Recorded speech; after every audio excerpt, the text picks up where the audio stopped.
నమస్కారం. వార్తలకు స్వాగతం. వివరాల్లోకి వెళ్తే రాయలసీమ అభివృద్ధికి మరో కీలక మైలురాయి నమోదైంది. కడప జిల్లా జమ్మలమడుగులో రాయలసీమ స్టీల్ ప్లాంట్ నిర్మాణ పనులను ఆంధ్రప్రదేశ్ ముఖ్యమంత్రి శ్రీ నారా చంద్రబాబు నాయుడు అధికారికంగా ప్రారంభించారు. ఈ స్టీల్ ప్లాంట్ ద్వారా రాయలసీమలో పారిశ్రామిక రంగానికి కొత్త ఊపు లభించడంతో పాటు వేలాది మందికి ప్రత్యక్ష పరోక్ష ఉపాధి అవకాశాలు ఏర్పడనున్నాయని ప్రభుత్వం తెలిపింది. ఈ సందర్భంగా ముఖ్యమంత్రి ప్రాజెక్టు వేగవంతమైన అమలుకు అవసరమైన చర్యలు చేపట్టాలని అధికారులను ఆదేశించారు.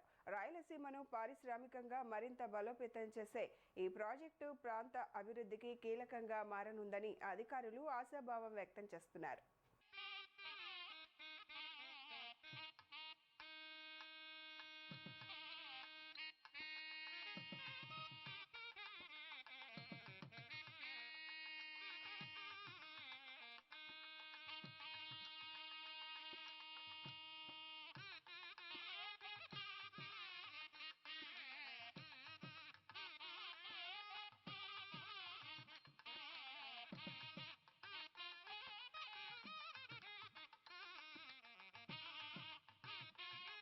ప్రజా సమస్యల సత్వర పరిష్కారంతో పాటు అర్జీదారుల సంతృప్తే లక్ష్యంగా జిల్లా యంత్రాంగం వినూత్న కార్యక్రమానికి శ్రీకారం చుట్టింది. ఒక నెల ఒక నియోజకవర్గం 4 సందర్శనలు కార్యక్రమాన్ని గుంటూరు జిల్లా కలెక్టర్ సీఎం సాయికాంత్ వర్మ ప్రారంభించారు. తాడికొండ మండల కేంద్రంలో స్థానిక ఎమ్మెల్యే తెనాలి శ్రావణ్ కుమార్తో కలిసి నిర్వహించిన ఈ కార్యక్రమంలో ప్రజల నుంచి నేరుగా వినతులు స్వీకరించారు. ఈ సందర్భంగా కలెక్టర్ మాట్లాడుతూ రెవెన్యూ సమస్యలు రోజురోజుకు పెరుగుతున్న నేపథ్యంలో ప్రభుత్వం ఈ ప్రత్యేక కార్యక్రమాన్ని చేపట్టిందని తెలిపారు. తాడికొండ నియోజకవర్గంలో 4 విడతల్లో ఈ కార్యక్రమాన్ని నిర్వహించి పెండింగ్లో ఉన్న సమస్యలను పరిష్కరించేలా చర్యలు తీసుకుంటామని చెప్పారు.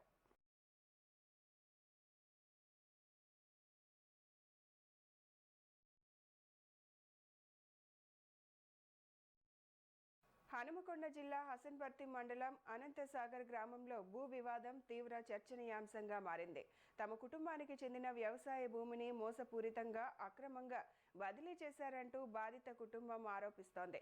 బాధితుడు వైద్యుల సమ్మిరెడ్డి ఇటీవల సింగరేణి ఉద్యోగం నుంచి పదవి విరమణ పొందారు. ప్రస్తుతం భార్యతో కలిసి చింతగుంట క్యాంప్లో నివాసం ఉంటున్నారు. అనంతసాగర్ రెవెన్యూ పరిధిలో తమకు 4 ఎకరాలకు పైగా వ్యవసాయ భూమి ఉందని ఆయన తెలిపారు. ఉద్యోగరీత్యా దశాబ్దాలుగా స్వగ్రామానికి దూరంగా ఉండటాన్ని ఆసరాగా చేసుకుని తమకు తెలియకుండా కుటుంబ సభ్యుల పేర్లతో మోసపూరితంగా భూమి రికార్డులలో మార్పులు చేసి కొంత భూమిని అక్రమంగా బదిలీ చేసుకున్నారని ఆయన ఆరోపించారు.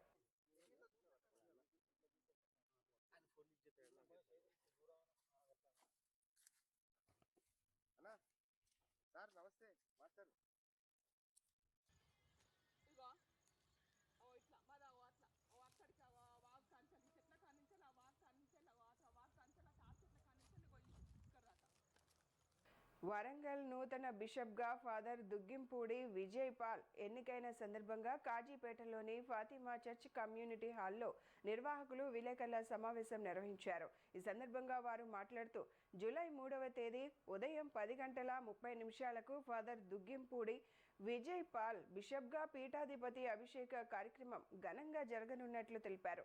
ఈ కార్యక్రమానికి మత పెద్దలు, వివిధ ప్రాంతాల నుంచి విశ్వాసులు, ప్రజా ప్రతినిధులు హాజరు కానున్నట్లు నిర్వాహకులు వెల్లడించారు. ఏర్పాట్లన్నీ పూర్తి చేసినట్లు వారు పేర్కొన్నారు. అదే సంఖ్యలో వస్తారని చెప్పి ఆశిస్తూ అన్ని ఏర్పాట్లు చేస్తూ ఉన్నా. ఇదే సందర్భంగా నూతనంగా నిర్మించుకున్నటువంటి బిషప్స్ హౌస్ ఆ రోజు ప్రారంభించి ఆశీర్వదించి అధికారపూర్వకంగా ఇక అప్పటి నుండి దానిని వరంగల్ నేత్రాసన గురువులకు, మతవాసులకు, విశ్వాసులందరికీ అది ఒక కేంద్రముగా ఉండబోతూ ఉంది. అలాగే ఈ గొప్ప కార్యములో 3వ తారీఖు జరగబోయేటటువంటి అర్చనా కాండలో పట్టాభిషేక కార్యక్రమంలో అనేక మంది పాల్గొంటున్నటువంటి సందర్భమున పాత్రికేయ మిత్రులందరినీ కూడా ప్రేమపూర్వకంగా నేను ఆహ్వానిస్తూ ఉన్నాను. కడప ఉక్కు పరిశ్రమను రాజకీయ ప్రయోజనాల కోసం పదే పదే శంకుస్థాపనలకే పరిమితం చేస్తున్నారని సిపిఐ జిల్లా కార్యదర్శి గాలిచంద్ర విమర్శించారు. పూర్తి స్థాయి ఉక్కు పరిశ్రమకు బదులుగా పరిమిత పెట్టుబడులతో తుక్కు ఫ్యాక్టరీగా మారుస్తున్నారని ఆరోపించారు.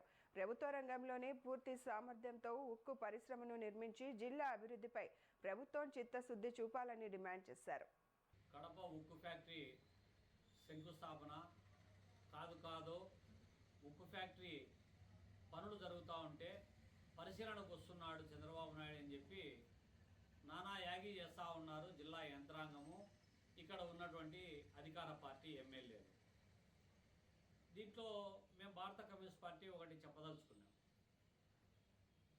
కడపలో జరిగినటువంటి మహానాడు సందర్భంగా ఉక్కు ఫ్యాక్టరీకి సంబంధించినటువంటి ఇది వరకు చంద్రబాబు నాయుడు ఒకసారి కంబాల దిన దగ్గర శంకుస్థాపన చేశారు. అంతకుముందు రాజశేఖర రెడ్డి ఒకసారి, జగన్మోహన్ రెడ్డి 2 సార్లు, ఇట్లా చెప్పుకుంటా పోతే 4-5 సార్లు ఒకే ఫ్యాక్టరీకి ముఖ్యమంత్రులు మారిన సందర్భాల్లో శిలాఫలకాలకే పరిమితం అవుతూ ఉన్నది. అందులో ఎన్నికల వాగ్దానానికి వాడుకునేటువంటి ఒక ఎజెండాగా మారిపోతుందని చెప్పి నేను చెప్తా ఉన్నాను. మహానాడు సందర్భంగా ఇక డైరెక్ట్గా పనులు మొదలు పెట్టడమే, ఇంకా ప్రారంభాలు ఇంకొకటి లేదు, శంకుస్థాపనలు అస్సలు లేదని చెప్పి చెప్పారు. మహానాడు జరిగి నెలలు గడిచిపోయింది. ఇప్పుడేమో జేఎస్డబ్ల్యూఓకు సంబంధించినటువంటి ఉక్కు ఫ్యాక్టరీ పనులు మొదలైనాయని చెప్పి వీళ్ళేమో చెప్తున్నారు. అక్కడేమో ఒక బంగ్లా లేదు, ఒక పెద్ద నిర్మాణం లేదు, ఒక పెద్ద గుంత తీసి ఆ గుంతలో స్టీలు పిల్లర్ గుంత ఒకటేది ఏర్పాటు చేసినట్లు విజువల్స్లో కనబడుతున్నాయి. ఇంకెవరిని రావద్దని చెప్తున్నారు, పోవద్దంటున్నారు, పరిశీలన కూడా చేయొద్దని చెప్పి చెప్తున్నారు. జమ్మలమడుగు స్టీల్ ప్లాంట్కు పదే పదే శంకుస్థాపనలు జరుగుతున్నాయే తప్ప నిర్మాణం ముందుకు సాగడం లేదని కాంగ్రెస్ పార్టీ రాష్ట్ర media chairman doctor Narreddy Tulasireddy విమర్శించారు. ఈసారి అయినా శంకుస్థాపనతో ఆగకుండా పనులు పూర్తి చేసి పరిశ్రమను ప్రారంభించాలని ప్రభుత్వాన్ని కోరారు. జమ్మలమడుగు మండలం సున్నప్రాలపల్లె వద్ద జేఎస్డబ్ల్యూ స్టీల్ ప్లాంట్కు శంకుస్థాపన చేస్తూ ఉన్నారు. శంకుస్థాపన చేస్తానే ఆ స్టీల్ ప్లాంట్ వచ్చినట్టు, అది పూర్తయినట్లు, ప్రారంభోత్సవం జరిగినట్లు, నిరుద్యోగులకు ఉద్యోగాలు ఉపాధి వచ్చినట్లు భావించాల్సిన పరిస్థితి లేదు. ఎందుకంటే గత ట్రాక్ రికార్డ్ అలాంటిది. గతంలో ఇదే చంద్రబాబు నాయుడు గారు ముఖ్యమంత్రి హోదాలో 2018 డిసెంబర్ 27వ తేదీన కడప జిల్లాలో జమ్మలమడుగు నియోజకవర్గంలో మైలవరం మండలంలో కంబాల దిన్నె అనే గ్రామం వద్ద రాయలసీమ స్టీల్ కార్పొరేషన్ లిమిటెడ్ పేరుతో ఆ రోజు శంకుస్థాపన చేశారు. అంచనా వ్యయం ఎంత? 18,000 కోట్ల రూపాయలు. 3,500 ఎకరాలు కేటాయించడం జరిగింది. దాని తర్వాత మూర కూడా ముందుకు కదలలేదు. తన జన్మదినాన్ని వికలాంగుల మధ్య జరుపుకోవడం ఎంతో ఆనందంగా ఉందని, వారికి సేవ చేయడం తన పూర్వజన్మ సుకృతంగా భావిస్తున్నానని వల్లంకొండు సూర్య అన్నారు. బద్వేల్లోని సూర్య యూత్ స్టైల్ షాపింగ్ మాల్ వద్ద కేక్ కట్ చేసి వికలాంగులతో కలిసి జన్మదిన వేడుకలు నిర్వహించారు. ఈ సందర్భంగా 4 వికలాంగ కుటుంబాలకు నెల రోజుల సరుకులు, బియ్యం అందజేశారు. వికలాంగులకు అండగా నిలవడం దేవుడు తనకు ఇచ్చిన గొప్ప అవకాశమని ఆయన పేర్కొన్నారు. ఈ కార్యక్రమంలో వికలాంగుల రాష్ట్ర అధ్యక్షుడు ఓబులేష్, పట్టణ అధ్యక్షుడు రఫీ, కాదర్ బాషా, లక్ష్మీదేవి, సుబ్బయ్య తదితరులు పాల్గొన్నారు. సూర్య అన్నగారి జన్మదినం సందర్భంగా మొదటి వికలాంగులతో ఈరోజు అన్న జన్మదిన వేడుకలను ఈరోజు ఘనంగా నిర్వహించడం జరిగింది. అందుకు అన్నకు మేము కృతజ్ఞతగా ఈరోజు మేము ధన్యవాదాలు తెలియజేసుకుంటున్నాం. అన్న చాలా కాలం నుంచి పేదలకు ఏదో ఒకటి చేయాలా, పేదవానికి ఒక పూటైనా కడుపు నింపాలని అన్న చాలా సహృదయంతో ఈరోజు మంచి పని, అన్న ఎప్పుడైనా మంచి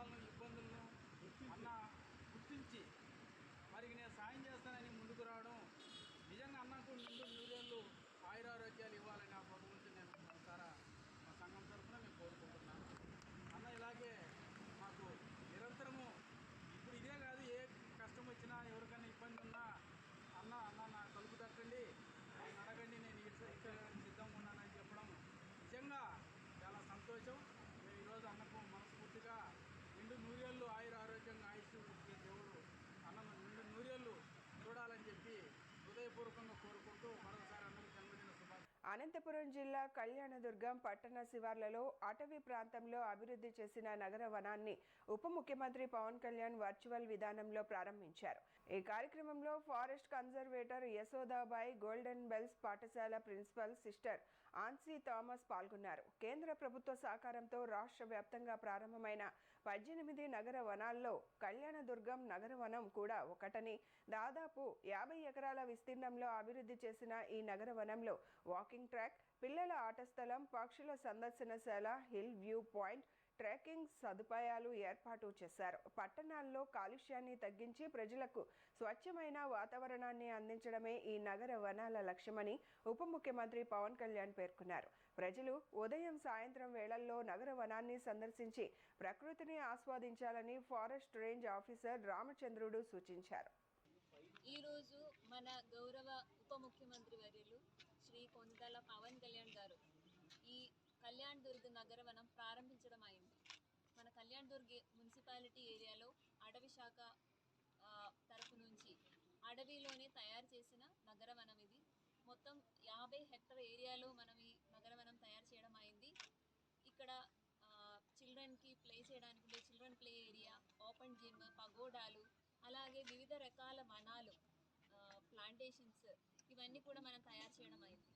మన ఉప ముఖ్యమంత్రి వర్యులు ఏం చెప్తున్నారంటే ప్రతి ఒక్క ఏరియాలో, ఒక నగరం కావచ్చు, ఒక గ్రామం కావచ్చు, ప్రతి ఒక్క ఏరియాలో మనం మినీ ఫారెస్ట్ అనేది తయారు చేయాలి అని. సో మనం లాస్ట్ ఒక 10 ఇయర్స్లో ఫారెస్ట్ డిపార్ట్మెంట్ తరఫు నుంచి ప్లాంటేషన్స్, వేరియస్ ప్లాంటేషన్స్ ఇక్కడ రైజ్ చేయడం అయింది. అలాంటి ఒక ఏరియాలోనే మన గవర్నమెంట్ ఆఫ్ ఇండియా తరఫు నుంచి నగరవనం యోజనలో వచ్చిన 2 కోట్ల నిధుల ద్వారా ఈ నగరవనం ఇక్కడ ఏర్పాటు చేయడం అయింది. మన కళ్యాణ్ దుర్గ్ మున్సిపాలిటీ, అలాగే విలేజెస్, ఇక్కడ ఉండే స్కూల్ అందరూ కూడా ఈ నగరవనం అనేది మీరు. కృష్ణా జిల్లా మచిలీపట్నం మంగినపూడి బీచ్లో ఈ ఏడాది గణేష నవరాత్రి ఉత్సవాలను రాష్ట్రంలోనే ప్రత్యేక ఆకర్షణగా నిర్వహించేందుకు ఏర్పాట్లు ప్రారంభమయ్యాయి. 63 అడుగుల సహజ మట్టి శ్రీ గణేశ విగ్రహంతో పాటు ఉపాలయాల నిర్మాణానికి రాష్ట్ర మంత్రి కొల్లు రవీంద్ర శంకుస్థాపన చేశారు. ఉత్సవాలకు అవసరమైన తాగునీటి సౌకర్యం కోసం బోర్వెల్ పనులకు కూడా భూమి పూజ నిర్వహించారు. ఈ సందర్భంగా మంత్రి కొల్లు రవీంద్ర మాట్లాడుతూ మచిలీపట్నం గత వైభవాన్ని పునరుద్ధరించి బందరును ప్రముఖ పర్యాటక ఆధ్యాత్మిక కేంద్రంగా తీర్చిదిద్దేందుకు ప్రభుత్వం కట్టుబడి ఉందన్నారు. మంగినపూడి బీచ్ అభివృద్ధితో మచిలీపట్నం అమరావతికి గేట్ వేగా మారుతుందని పేర్కొన్నారు. వచ్చే ఏడాది పోర్టు నిర్మాణం విజయవంతంగా ప్రారంభం కావాలని విఘ్నేశ్వరుని ఆశీస్సులు కోరామని తెలిపారు. ఈ ఏడాది గణేశ నవరాత్రి ఉత్సవాలను రాష్ట్రంలోని ప్రత్యేక ఆకర్షణగా, ఆధ్యాత్మిక వైభవానికి ప్రతీకగా అత్యంత ఘనంగా నిర్వహించేందుకు అన్ని ఏర్పాట్లు చేస్తున్నామని మంత్రి వెల్లడించారు.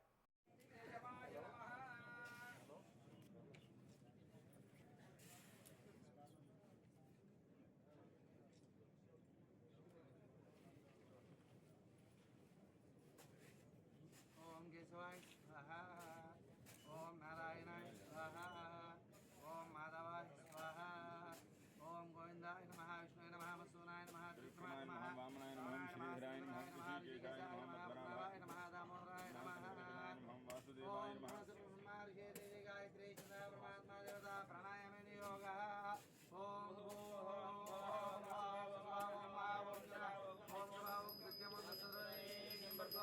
ప్రశ్నిస్తే అతిగా మాట్లాడుతున్నారని ప్రతిపక్ష నేతలను ఎద్దేవా చేస్తున్న ఎమ్మెల్యే ఆదినారాయణ రెడ్డి ప్రజలకు ఇచ్చిన హామీల అమలులో విఫలమయ్యారని కడప ఎంపీ అవినాష్ రెడ్డి విమర్శించారు.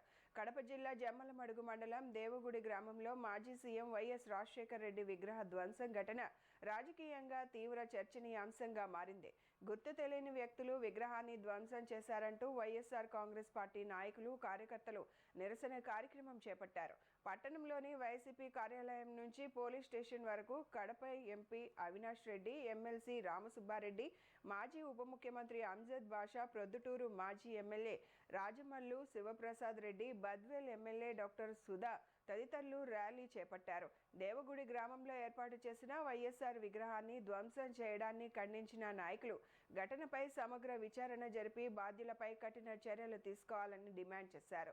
అనంతరం ఎంపీ అవినాష్ రెడ్డి మీడియాతో మాట్లాడుతూ వైఎస్ రాజశేఖర్ రెడ్డి విగ్రహ ధ్వంసం కావడంతో ఆయన అభిమానులు బాధపడుతున్నారన్నారు. ఎమ్మెల్యే ఆదినారాయణ రెడ్డికి రాజకీయ భిక్ష పెట్టింది వైఎస్ రాజశేఖర్ రెడ్డి అన్నారు. మరి మనోభావాలు దెబ్బతిన్నాయి.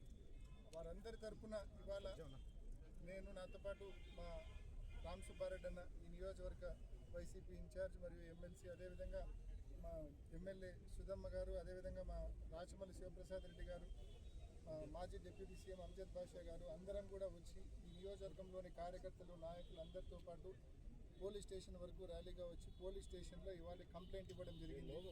వీరిపైన కఠినమైన చర్యలు తీసుకోమని చెప్పి.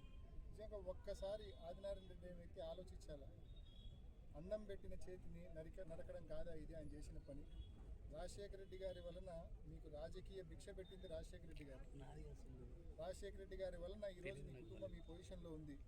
అటువంటి రాజశేఖర రెడ్డి గారి విగ్రహాన్ని నరికించడానికి చేతులు ఎలా వచ్చినాయి ఆదినారాయణ రెడ్డి, నీకు నీ అనుచరులకు ఎలా చేతులు వచ్చినాయి? మరి ఆ రకంగా విగ్రహాన్ని చూడడం అనేది, విగ్రహాన్ని 2 ముక్కలుగా 3 ముక్కలుగా వాళ్ళు చేయడం అనేది నిజంగా శోచనీయము. ప్రతి ఒక్కరు కూడా దీన్ని ఖండిస్తూ ఉన్నారు. ఆదినారాయణ రెడ్డి గడిచిన కొన్ని రోజులుగా ఆయన మాట తీరు కానీ ఆయన పూర్తి ఫ్రస్ట్రేషన్లోకి వెళ్ళిపోయినారు.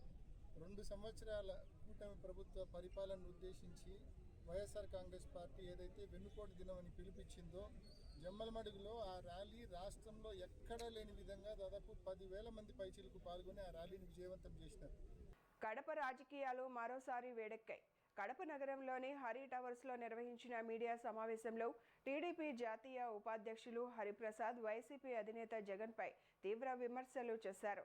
జగన్ రాజధాని పేరుతో మళ్లీ ప్రజలను మోసం చేసే ప్రయత్నం చేస్తున్నారని టీడీపీ జాతీయ ఉపాధ్యక్షులు హరిప్రసాద్ ఆరోపించారు. అధికారంలో ఉన్నప్పుడు 3 రాజధానుల పేరుతో ఏపీ ప్రజలను తప్పుదోవ పట్టించారని, ఇప్పుడు కొత్త పేర్లతో మరో డ్రామాకు తెరలేపుతున్నారని విమర్శించారు. రానున్న ఎన్నికల్లో ప్రజలే వైసీపీకి తగిన గుణపాఠం చెప్తారని, ఆ పార్టీకి ఒక్క సీటు కూడా దక్కదని వ్యాఖ్యానించారు. పులివెందులకు సాగునీరు అందించిన ఘనత సీఎం చంద్రబాబుదేనని పేర్కొన్న హరిప్రసాద్, రాయలసీమ అభివృద్ధికి స్పష్టమైన విజన్తో కూటమి ప్రభుత్వం ముందుకు సాగుతోందన్నారు. రాజధాని ఉండాలా అని చెప్పిన వ్యక్తి 2020 అసెంబ్లీలో అమరావతి రాజధాని అంటే దాదాపు 1,00,000 కోట్లు అవుతుంది, 55,000 ఎకరాలు కావాలా, కాబట్టి ఇది కష్టసాధ్యమైంది, వడ్డీలే కడుతున్నాం, అదేదో చంద్రబాబు నాయుడు కోసం అమరావతి పెట్టుకున్నాడు ఆయన చుట్టుపక్కల భూములు అని చెప్పి పచ్చి అబద్ధాలు చెప్పి అసెంబ్లీలోనే చెప్పడం జరిగింది. ఆ దినం ఏమని చెప్పారంటే 3 రాజధానులు ఉండాలా, 1 జ్యుడిషియల్ రాజధాని కర్నూలులో, 2 ఎగ్జిక్యూటివ్ రాజధాని వైజాగ్లో, అదేవిధంగా లెజిస్లేటివ్ రాజధానిగా అమరావతి పెడతామని 3 రాజధానులని చెప్పి ప్రజలను మరొకసారి మభ్యపెట్టి దాదాపు 500 కోట్లు వైజాగ్లో ఖర్చు పెట్టిన వ్యక్తి. ఆ దినం అధికారంలోకి వచ్చిన వెంటనే ఒక మాట, అధికారం పోయిన తర్వాత ఇప్పుడు మావిగన్ అంట. మావిగన్ అంటే మచిలీపట్నము, విజయవాడ, గుంటూరు అని. అంటే ఎన్ని మాటలు ప్రజలను మోసం చేస్తావు జగన్మోహన్ రెడ్డి నేను అడుగుతున్నాను. ఎందుకంటే మాట తప్పును మడమ తిప్పునన్న వ్యక్తి ఈ దినం ఇన్ని మాటలు మడమ తిప్పావు, మాట తప్పావు. 5 కోట్ల మంది ప్రజలు నిన్ను చీ అని చీకొట్టినా ఇంకా సిగ్గు లేకుండా మావిగనంట, ఆగనంట, ఈగనంట పేర్లు చెప్తున్నావు. ఇది చాలా దురదృష్టకరం. ఇటువంటి నాయకుడు ఆంధ్రప్రదేశ్ లో 11 సీట్లు కాదు కదా, 11 1 సీటు కూడా ప్రజలు రానియకుండా చీకొట్టారనే దాంట్లో ఏమాత్రం కూడా అనుమానం లేదు. కడప స్టీల్ ప్లాంట్కు దివంగత ముఖ్యమంత్రి డాక్టర్ వైఎస్ రాజశేఖర్ రెడ్డి పేరు పెట్టాలని కాంగ్రెస్ పార్టీ రాష్ట్ర ప్రధాన కార్యదర్శి పఠాన్ మహమ్మద్ అలీ ఖాన్ డిమాండ్ చేశారు. కడపలో ఏర్పాటు చేసిన విలేకరుల సమావేశంలో ఆయన మాట్లాడుతూ, కడప ఉక్కు పరిశ్రమ వైఎస్ రాజశేఖర్ రెడ్డి చిరకాల స్వప్నమని, జూలై 8న ఆయన జయంతి సందర్భంగా స్టీల్ ప్లాంట్కు ఆయన పేరును నామకరణం చేయాలని ప్రభుత్వాన్ని కోరారు. జిందాల్ సంస్థ పరిశ్రమను నిర్మిస్తున్నప్పటికీ భూమి, నీరు, ఇతర మౌలిక సదుపాయాలను రాష్ట్ర ప్రభుత్వమే కల్పిస్తున్నందున వైఎస్ పేరు పెట్టడం సమంజసమని ఆయన అభిప్రాయం వ్యక్తం చేశారు. ప్రభుత్వం ఆ దిశగా నిర్ణయం తీసుకోకపోతే ప్రజాగ్రహాన్ని ఎదుర్కోవాల్సి వస్తుందని హెచ్చరించారు. అలాగే కాంగ్రెస్ పార్టీ అధికారంలోకి వస్తే స్టీల్ ప్లాంట్ సామర్థ్యాన్ని పెంచడంతో పాటు వైఎస్ రాజశేఖర రెడ్డి పేరును అధికారికంగా పెడతామని స్పష్టం చేశారు. కడప స్టీల్ ప్లాంట్ నిర్మాణ పనుల పురోగతిపైన ఆయన సందేహాలు వ్యక్తం చేశారు. ప్రభుత్వం ప్రకటించిన గడువులో ప్రాజెక్టు పూర్తవుతుందన్న నమ్మకం లేదని, స్టీల్ ప్లాంట్ అంశాన్ని ఎన్నికల ప్రచారానికి మాత్రమే ఉపయోగించుకునే ప్రయత్నం జరుగుతోందని ఆరోపించారు. కార్యక్రమాలు గత ప్రభుత్వం వైసీపీ ప్రభుత్వం కానీ, సీఎం వైఎస్ జగన్మోహన్ రెడ్డి కానీ, ప్రస్తుత ముఖ్యమంత్రి చంద్రబాబు నాయుడు కానీ కేవలం శిలాఫలకాలకు మాత్రమే కడప స్టీల్ ప్లాంటును పరిమితం చేశారు. జూలై నెల 3వ తేదీ అనగా రేపు ముఖ్యమంత్రి చంద్రబాబు నాయుడు కడప జిల్లా జమ్మలమడుగు నియోజకవర్గంలో సున్నపురాళ్ళపల్లెలో JSW అనే ఒక ప్రైవేటు సంస్థ భాగస్వామ్యంతో రాష్ట్ర ప్రభుత్వం 1600 కోట్ల రూపాయలతో ఈ కడప స్టీల్ ప్లాంట్ నిర్మాణ పనులను ప్రారంభోత్సవం చేయడానికి వస్తున్నారు. దీని లక్ష్యం కడప ఉక్కు కర్మాగారం ద్వారా ఉక్కును ఉత్పత్తి చేయడం. ఈ పరిశ్రమ కడప స్టీల్ ప్లాంటు పూర్తయి 2028వ సంవత్సరానికి కానీ స్టీల్ ప్లాంటు పనిచేయడం ప్రారంభం జరగదు. అంటే 2029వ సంవత్సరం ఎన్నికలకు ఒక సంవత్సరం ముందుగా కడప స్టీల్ ప్లాంటు నిర్మాణ పనులు పూర్తయి ఉత్పత్తి 2028లో జరుగుతుందని లక్ష్యంగా నిర్దేశించారు. ఇది కేవలం ఎన్నికల్లో మరోసారి తెలుగుదేశం పార్టీ, కూటమి ప్రభుత్వంలోని జనసేన, బీజేపీ పార్టీలు. రాష్ట్ర ముఖ్యమంత్రి నారా చంద్రబాబు నాయుడు జూలై 3న వైఎస్ఆర్ కడప జిల్లా పర్యటన నేపథ్యంలో అధికారులు సమన్వయంతో పనిచేసి కార్యక్రమాన్ని విజయవంతం చేయాలని జిల్లా ఇన్ఛార్జి మంత్రి ఎస్ సవిత ఆదేశించారు. జమ్మలమడుగు నియోజకవర్గంలోని సున్నపురాళ్లపల్లె వద్ద JSW రాయలసీమ స్టీల్ ప్లాంట్ నిర్మాణ ప్రాంతంలో హెలీప్యాడ్, శంకుస్థాపన వేదిక, బహిరంగ సభా ప్రాంగణం, గ్రీన్ రూమ్, విశ్రాంతి గదులు తదితర ఏర్పాట్లను మంత్రి పరిశీలించారు. ఈ సందర్భంగా ప్రభుత్వ whip Jammalamadugu MLA C Adinarayana Reddy, ముఖ్యమంత్రి కార్యక్రమాల సమన్వయకర్త పెందుర్తి వెంకటేష్, జిల్లా joint collector doctor Nidhi Meena, sub collector Bhavana, Kamalapuram MLA Putta Krishna Chaitanyareddy తదితరులు పాల్గొన్నారు. రాయలసీమ ప్రజల చిరకాల ఆకాంక్ష అయిన JSW రాయలసీమ స్టీల్ ప్లాంట్ శంకుస్థాపన కార్యక్రమాన్ని విజయవంతం చేయాలని మంత్రి అధికారులను కోరారు. దేశంలోనే ఎక్కువగా పెట్టుబడులు తెచ్చిన రాష్ట్రం ఏదంటే మన ఆంధ్రప్రదేశ్ అనే విషయం కూడా తెలియజేస్తూ, మరి ఏదైతే గతంలో మాన్యశ్రీ ముఖ్యమంత్రి చంద్రబాబు నాయుడు గారు 18లో మరి ఈరోజు రాయలసీమకు అనేక పరిశ్రమలు వచ్చాయి. అనేక పరిశ్రమలు తెచ్చింది కూడా చంద్రబాబు నాయుడు గారే. మరి 1924లో రాష్ట్రం ఏమైపోయిందో తెలుసు, రాయలసీమ ఏమైపోయిందో తెలుసు. మరి సొంత జిల్లాని ఏ విధంగా భ్రష్టు పట్టించారో కూడా మనకు అందరికీ తెలుసు. మళ్ళీ జీవం పోసి గతంలో ఏదైతే 2018లో JSW మరి ఈ ప్రాంతానికి జమ్మలమడుగు నియోజకవర్గానికి తేవటం, మరి అభివృద్ధి ధ్యేయంగా ఈ రాయలసీమని అన్ని విధాలుగా వ్యాపార పరంగా కావచ్చు, ఇండస్ట్రియల్ పరంగా అభివృద్ధి చేయాలని ముఖ్యమంత్రి గారు దూరదృష్టితో ఆ రోజు ఏర్పాటు చేయడం కూడా మనందరికీ తెలుసు. గతంలో 5 సంవత్సరాలు నేను రాయలసీమ బిడ్డ, నేను కడప బిడ్డ, నేను పులివెందుల బిడ్డ అని చెప్పుకున్న వాళ్ళు ఏం చేశారో కూడా తెలుసు. స్థల మార్పిడి చేశారు. ఏదైతే ముఖ్యమంత్రి చంద్రబాబు నాయుడు గారు అధికారంలో ఉన్నప్పుడు, ముఖ్యమంత్రిగా ఉన్నప్పుడు ఈ స్థలం కేటాయించి గతంలో మరి ప్లేస్ మార్చి, ఎందుకంటే చంద్రబాబు నాయుడు గారికి మంచి పేరు వస్తుందని చెప్పి ఆయనకి అలవాటే ప్రజావేదిక కూర్చడం, ప్రజల సొమ్ము దోచుకోవడం, అన్న క్యాంటీన్లు మూసేయడం, మనం అన్ని ఈ రాష్ట్రాన్ని సర్వనాశనం చేశారు. మళ్ళీ అధికారంలోకి వచ్చాక మరి 5 సంవత్సరాలుగా వారు ఏం చేశారో మీకు అందరికీ తెలుసు. మళ్ళీ అధికారంలోకి వచ్చాక మరి JSW వారి యజమాన్యాలతో, మరి స్థానిక శాసనసభ్యులు మరి భూపేష్ కావచ్చు, ముఖ్యమంత్రి గారితో చర్చించి వారి యజమాన్యాన్ని అనేక సార్లు చర్చించి మేముంటాం, మీకు అండగా ఉంటాం, ఎవరు భయపడిచ్చినా, ఎవరు బెదిరించినా ఆంధ్రప్రదేశ్ ప్రజలు మేము వెంటుంటారు, ఆంధ్రప్రదేశ్ భవిష్యత్తు మరి పరిశ్రమలు రావాలి, రిన్యూవబుల్ ఎనర్జీ రావాలని గొప్ప సంకల్పంతో వాళ్ళతో కూర్చొని పలుమార్లు చర్చించి మరి ఈరోజు నిజంగానే చాలా సంతోషంగా ఉంది. ఈరోజు ఎక్కడ చూసినా పరిశ్రమలే. మరి స్థానిక శాసనసభ్యులు ఆదినారాయణ రెడ్డి గారు ఎప్పటికప్పుడు ఈ నియోజకవర్గానికి అభివృద్ధి చేస్తూ ఈ రోజు మరి రేపటి రోజున యూనియన్ మినిస్టర్ గారు, అదేవిధంగా మన సీఎం గారు, అదేవిధంగా డిప్యూటీ సీఎం గారు కూడా మరి రేపటి రోజు రాబోతున్నారు. మరి పనులు పరిశీలిస్తూ మరి ఎంఓయూలు కూడా చేసుకోవడం జరుగుతుందన్న విషయం కూడా తెలియజేస్తున్నాం.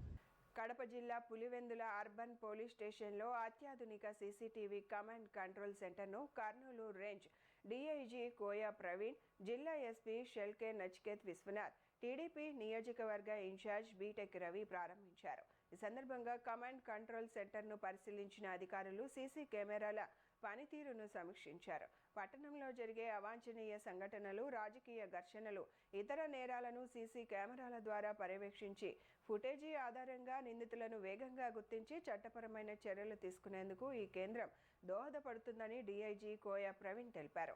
చోరీలు, వాహన దొంగతనాల వంటి కేసుల ఛేదనలో సీసీ కెమెరాలు కీలకంగా మారనున్నాయని, విద్యార్థుల భద్రత కోసం పాఠశాలలు, కళాశాలల పరిసరాల్లో కూడా సీసీ కెమెరాలు ఏర్పాటు చేసినట్లు వెల్లడించారు. ఈరోజు పులివెందుల కమాండ్ కంట్రోల్ సెంటర్ ఏదైతే ఉందో దాని యొక్క ఇనాగ్రేషన్కి వచ్చినందుకు చాలా సంతోషంగా ఉంది. దీని మొత్తం ఈ యొక్క ప్రాజెక్ట్ కి 32 లక్షలు ఖర్చు చేయడం జరిగింది. దీనికి మున్సిపాలిటీ వారు, అరటి రైతులు భారీ మోతాదులో మనకి దీని యొక్క కాంట్రిబ్యూషన్ ఇవ్వడం జరిగింది. అదే మాదిరిగా కూడా మార్కెట్ వాళ్ళు కానీ అన్ని వర్గాల వాళ్ళు కూడా మనకు చేశారు. ఇందులో భాగంగా 120 కెమెరాలు కొనుగోలు చేయడం జరిగింది. 120 కెమెరాల్లో 112 కెమెరాలకి ఈ automatic vehicle number recognition system, తర్వాత automatic face recognition AFIS vehicle AVRN software తో ఎనేబుల్ అయి ఉంది. అదే మాదిరిగా కూడా ఈ సాఫ్ట్వేర్ ఇంత ముందు ప్రభుత్వం వారు ఏర్పాటు చేసిన మ్యాట్రిక్స్ కెమెరాల యొక్క సాఫ్ట్వేర్ తో అనుసంధానం పరిచే విధంగా ఈ యొక్క 55 కెమెరాలు ఉన్నాయి. ఇవన్నిటిని ఒకే చోటకి, ఒకే కంట్రోల్ రూమ్ కి తీసుకురావడం వల్ల ఏంటంటే పులివెందులు ఏదైతే ఉందో ప్రధాన కూడళ్ళు 7 ప్రధాన కూడళ్ళు, తర్వాత colleges, schools, high schools, bus stands, market places, తర్వాత ఎక్కడైతే ఇది గతంలో ఈ నేరాలు జరిగిన ప్రదేశాలను అవన్నీ కూడా కవర్ చేయడం. దీనివల్ల ఏంటంటే ముఖ్యంగా కూడా high school and college going ఆడపిల్లలకి, తర్వాత ఉద్యోగాలు చేసే మహిళలకి, తర్వాత సగటు పౌరులందరికీ కూడా ఈ యొక్క సెన్స్ ఆఫ్ సెక్యూరిటీ, భద్రత అనేది మరింత మెరుగ్గా, పోలీసు కూడా ఇంకా ఎక్కువ జవాబుదారీతనంతో మీ అందరికీ సేవలు అందించేటకు మేము అంతా కూడా ఈ యొక్క ప్రోగ్రామ్ మనకి సహకరిస్తుంది. సురక్షితమైన ప్రాంతంగా ఉంచాలి, ఎక్కడ గానీ బాగా క్రైమ్ రేట్ తగ్గించాలి. ఇవన్నీ తగ్గించాలంటే అందరికీ ఈ కమాండ్ కంట్రోల్ పాయింట్స్ ఎక్కడ చూసినా సీసీ కెమెరాలు ఉంటాయనే భయము, తర్వాత నేరం జరిగిన తర్వాత దాని డిటెక్షన్ కూడా ఈజీగా ఉంటుందనే ఉద్దేశంతో స్వచ్ఛందంగా దీనికంతా కూడా విరాళాలు ఇచ్చిన వాళ్ళందరికీ మనస్ఫూర్తిగా అందరికీ కూడా థ్యాంక్స్ చెప్తూ, ముఖ్యంగా 2 ఉదాహరణలు. మన లోపట్నూతల్లో ఒక క్రైమ్ జరిగింది. 4 ఏళ్ళ అమ్మాయిని అతి కిరాతకంగా ఒక ఆమె లేడీ ఎవరు ఊహించని పరిస్థితిలో చంపితే, దానికన్నా ముందు వాళ్ళిద్దరూ గొడవ పడుతున్నారని వాళ్ళ ఇంట్లో సీసీ కెమెరాలు పోలీసు వాళ్ళే పెట్టించారు. అంటే మీరు ఏం గొడవ జరిగినా కూడా ఒకరికొకరు తెలిసిపోతుందని. ఆ సీసీ కెమెరాల ఆధారంగానే ఎవరైతే హత్య చేసినారో ఆమె రెడ్ హ్యాండెడ్ గా పట్టుకోవడం జరిగింది. తర్వాత నిన్న ఒక థెఫ్ట్ జరిగితే, అంటే ఆర్టీసీ బస్ స్టాప్ లో ఒకతను బస్సు ఎక్కిపోతా అక్కడ తన 2 వీలర్ బైక్ నుంచితే ఆ బైక్ మిస్ అయితే అది కూడా 24 hours లో చేజ్ చేయగలిగినాం. ఈ మధ్య మీరు కూడా చూస్తున్నారు, స్టేట్ వైడ్ ఒక అమ్మాయి 20 days అయింది, మిస్ అయింది, ఇప్పటికి కూడా కనపరాలేదు. అంటే ఇలాంటి సంఘటనలు పునరావృతం కాకుండా మన పులివెందులను మంచి సురక్షితమైన ప్రాంతంగా ఉంచాలనే ఉద్దేశంతో, ఆ తర్వాత ఈ మంచి ఉద్దేశంతో ఈ సహకరించిన వాళ్లకు, తర్వాత అందరికీ కూడా ఇంకోటి, మీరు లా అండ్ ఆర్డర్ కూడా గమనించండి. ఇద్దరు సిన్సియర్ ఆఫీసర్లు వచ్చిన తర్వాత చాలా కూడా క్రైమ్ రేట్ కూడా బాగా తగ్గింది. ఎక్కడ ఫ్యాక్షన్ పరంగా మర్డర్స్ కానీ ఇంకోటి కానీ లేవు. ఏదైనా చిన్న ఇమ్మీడియట్ గా మా తర్వాత డిఐజీ గారు కానీ, ఎస్పీ గారు కానీ రాజకీయాలకు అతీతంగా ఏది అదుంటే అది ఇంప్లిమెంట్ చేసి లా అండ్ ఆర్డర్ ఇంప్లిమెంట్ చేయడంలో చాలా అద్భుతంగా పనిచేస్తున్నారు. కాబట్టి అన్నమయ్య జిల్లా రాయచోటి పట్టణంలోని శ్రీ భద్రకాళి సమేత శ్రీ వీరభద్ర స్వామి దేవస్థానంలో శుక్రవారం భద్రకాళి అమ్మవారికి రాహుకాల పూజలు భక్తి శ్రద్ధలతో నిర్వహించారు. స్థానిక మహిళా భక్తులు పెద్ద సంఖ్యలో పాల్గొని ప్రత్యేక పూజలు నిర్వహించారు. పూజా కార్యక్రమాలను ఆలయ అర్చకులు రాచయోగేశ్ స్వామి ఆధ్వర్యంలో నిర్వహించి భక్తులకు అర్చనలు చేసి తీర్థ ప్రసాదాలు అందజేశారు. ఈ విషయాన్ని ఆలయ చైర్మన్ తిరుమల మనోజ్ కుమార్, ఆలయ కార్యనిర్వహణాధికారి డివి రమణారెడ్డి తెలిపారు.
కూటమి ప్రభుత్వంలో జరుగుతున్న అభివృద్ధిని చూసి వైసీపీ నాయకులు ఓర్వలేక విమర్శలకు దిగుతున్నారని ఎమ్మెల్యే ఆదినారాయణ రెడ్డి విమర్శించారు.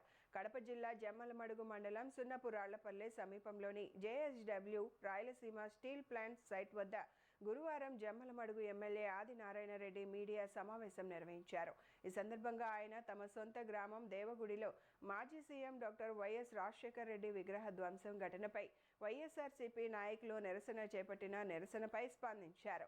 వైసీపీ నాయకులు ఎన్ని ఆరోపణలు చేసినా జేఎస్డబ్ల్యూ రాయలసీమ స్టీల్ ప్లాంట్ విస్తరణ 2 దశల్లో తప్పకుండా జరుగుతుందన్నారు. అందులో భాగంగానే జూలై 3న ముఖ్యమంత్రి చంద్రబాబు నాయుడు పర్యటన ఉంటుందని తెలిపారు. దేవగుడి గ్రామంలోని విగ్రహం హవాలో పోయింది అని వ్యాఖ్యానించారు. ఎంపీ వైఎస్ అవినాష్ రెడ్డి చరిత్ర తెలుసుకోకుండా మాట్లాడుతున్నారని విమర్శించారు. 1996లో జమ్మలమడుగులో వైఎస్ రాజశేఖర్ రెడ్డి ఓటమి అంచున ఉన్నప్పుడు తామే ఆయన గెలుపునకు సహకరించామని తెలిపారు. పూర్తయితే అందులో భాగమే రేపటి గౌరవ ముఖ్యమంత్రి గారితో పాటు కార్యక్రమం. దీనికి అన్ని రకాలుగా పవన్ కళ్యాణ్ గారు, ముఖ్యంగా బీజేపీ పార్టీ మోడీ గారి సహకారం ఎంతైనా ఉంది. ఇది జరిగేది వాళ్ళు ఓర్చలేక రకరకాలుగా ప్రయోగం ఏంటంటే సుత్యమాటలు, సుత్య పురాణాలు అనేది కావాల్సింది. ఎప్పుడో గంగా కావేరిని కూడా శంకుస్థాపన చేయాలని బ్రిటిష్ వాళ్ళు చెప్పినారు. ఇప్పుడు ఎవరు కాలే. చెప్పడము చాలా ఉంటాయి, ఆకాశానికి నిచ్చెన వేస్తూనే ఉంటారు. అమలు అనేది ముఖ్యం. జిన్పింగ్ గారు చెప్పినారు, చైనా ప్రెసిడెంట్. పిల్లి ఏ పిల్లి అనేది కాదు ముఖ్యం, అది ఎలకను పట్టిందా లేదా అనేది ముఖ్యం. ఇక్కడ ఈ యొక్క నిర్మాణం జరుగుతుందా లేదనేది ముఖ్యం. ఇక్కడ నిర్మాణం 100% స్థానికంగా 2500 మందికి ఉద్యోగాలు ఇస్తూ మరొక 2500 మందికి పరోక్ష ఉద్యోగాల కల్పన చేస్తూ జరిగే ఈ కార్యక్రమం. అదే కాకుండా మరొక 5 సిమెంట్ ఇండస్ట్రీస్ దాని మీద పక్కన రాబోతున్నాయి. వాటికి కూడా అప్రెంట్ అకౌంట్ జమ చేయడం జరిగింది. శ్రీ సిమెంట్ అని, జేకే సిమెంట్ అని, చెట్టినాడు, ఆదాని మరియు దాని మీద ఇతర అధ్యక్షులు పెట్టినా కూడా దాని మీద పర్మిషన్ వచ్చింది. మీ యొక్క పిల్లి చేపాలకు ఉట్లు తెగావు, మీరు చెప్తే కాదు. మేము జగమెరిగిన బ్రాహ్మణునికి జంధ్యం అవసరమే లే. మేము గురువు లాంటి వాళ్ళకు నీ పాఠాలేంది శుద్ధ పాఠాలు. మేము రేపు ఖచ్చితంగా గండికోటకు గ్యాప్ ఉంది, డబ్బు ఇవ్వాలా 100% అడుగుతా. నేను చెప్పిన, నేను రాజీనామాకు సైతం అని చెప్పిన. నేను ఆల్రెడీ సీఎం గారికి చర్చ పెట్టిన, సంభాషణ జరిగింది. రాజుల నిర్మాణం జరగాల 4 నియోజకవర్గాలకు, జమలోడుతో పాటు ప్రొద్దుటూరు, మైదుగూరు అండ్ ఆలగడ్డ. అది చర్చ పెట్టాం. 3వ ఎస్ఆర్బీసీ కంటిన్యూ కావాలా. అటు మనగానపల్లె మాకు నియోజకవర్గానికి 25,000 ఎకరాలు 250 కోట్లతో ఒక 10,000 మాకు ఎకరాలకు ఒక టీఎంసీ చొప్పున ఆ వాటర్ యాడ్ అయితే ఇది ముఖ్యమైన కార్యక్రమం. ఇది జరగబోయేది. మేము 24 నెలల్లో మీ 60 నెలల పాలన కంటే ఇప్పుడే మెరుగ్గా ఉన్నాం. అభివృద్ధి, సంక్షేమంలో, నమ్మకంలో, విశ్వాసంలో. అదే కాకుండా క్రికెట్ స్కోర్ నేను మళ్ళీ మా వాళ్ళకు పదే చెప్తున్నా. మీ 60 ఓవర్లు ఆల్ అవుట్ స్కోర్ కంటే మా 24 నాట్అవుట్ స్కోరు ఇప్పుడే ఎక్కువ ఉంది. 36 నెలల స్కోర్ కూడా మరింత పెరుగుతుంది. ఇవి ఈనాటి వార్తలు ఇంతటితో సమాప్తం.